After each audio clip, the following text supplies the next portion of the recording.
बिहार विधानसभा चुनाव में करारी हार झेलने के बाद तेजस्वी यादव अब एक्शन मोड में आ चुके हैं।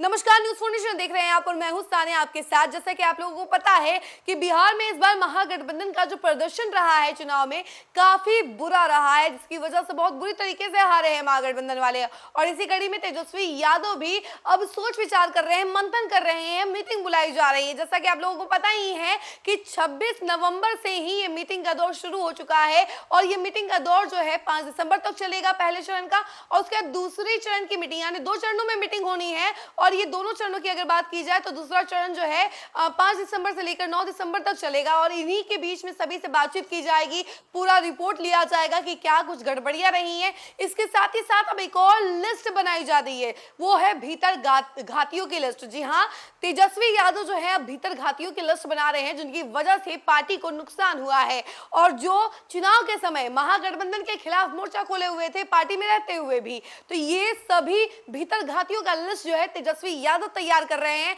क्योंकि तेजस्वी यादव जो है अब मंथन में लगे हुए हैं कि आखिर क्या क्या वजह रही है जिसकी वजह से महागठबंधन का इतना बुरा प्रदर्शन रहा है और आरजेडी के नेताओं का इतना बुरा प्रदर्शन रहा है। और इसी कड़ी में तेजस्वी यादव जो है एक के बाद एक एक्शन लेते हुए नजर आ रहे हैं पार्टी में। और इसी कड़ी में आपको बता दें कि उन्होंने लिस्ट भी तैयार कर ली, उसी के बारे में जानकारी हम जरा आपको विस्तार से बताते हैं। बिहार विधानसभा चुनाव में शर्मनाक हार के बाद लालू एवं तेजस्वी यादव की पार्टी राष्ट्रीय जनता दल यानी कि आरजेडी ने भीतर घातियों की पहचान करने में जुट गई है।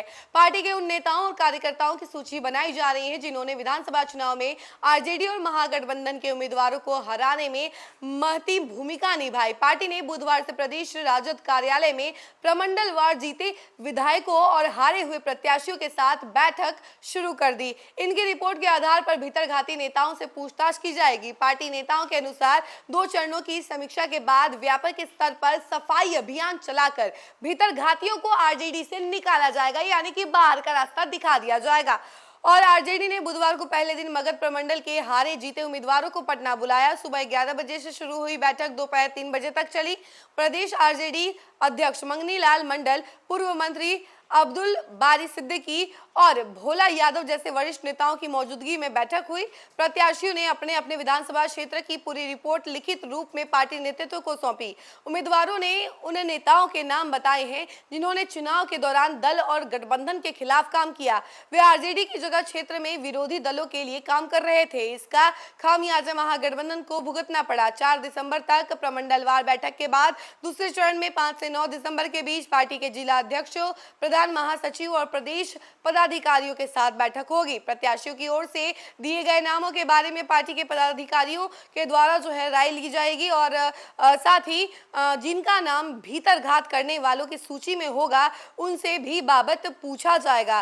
संतोष प्रसाद जवाब नहीं मिलने पर ऐसे लोगों की पहचान कर दल से बाहर निकाल दिया जाएगा। गुरुवार को सारण तो शुक्रवार को पूर्णिया प्रमंडल के प्रत्याशियों के साथ बैठक तय है। इन बैठकों में पार्टी नेताओं से भविष्य में अपनाई जाने वाली रणनीतियों, जनहित के मुद्दे और इसको लेकर भी राय मांगी जा रही है।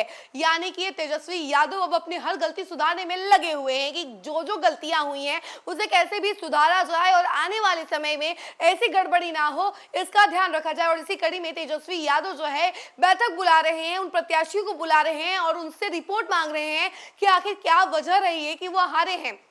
कई सारे प्रत्याशियों ने उनकी ही पार्टी के दूसरे नेताओं का नाम भी बताया है जो कि पार्टी के खिलाफ काम कर रहे थे, दूसरे गठबंधन के साथ मिले हुए थे और उनके लिए प्रचार प्रसार कर रहे थे। तो ऐसे नेताओं की जो लिस्ट है वो बनाई जा रही है, भीतर घातियों की लिस्ट बनाई जा रही है आरजेडी के द्वारा। और तेजस्वी यादव जो है उनसे जब सारी मीटिंग खत्म हो जाएगी तो उनसे 1 to 1 बात करेंगे और अगर वो स्पष्टीकरण नहीं दे पाए तो उन्हें पार्टी से निकाल दिया जाएगा। इसका भी फिलहाल इतना ही है। ऐसी तमाम अपडेट के लिए जुड़े रहे हमसे और देखते रहे न्यूज़ 4 नेशन। धन्यवाद।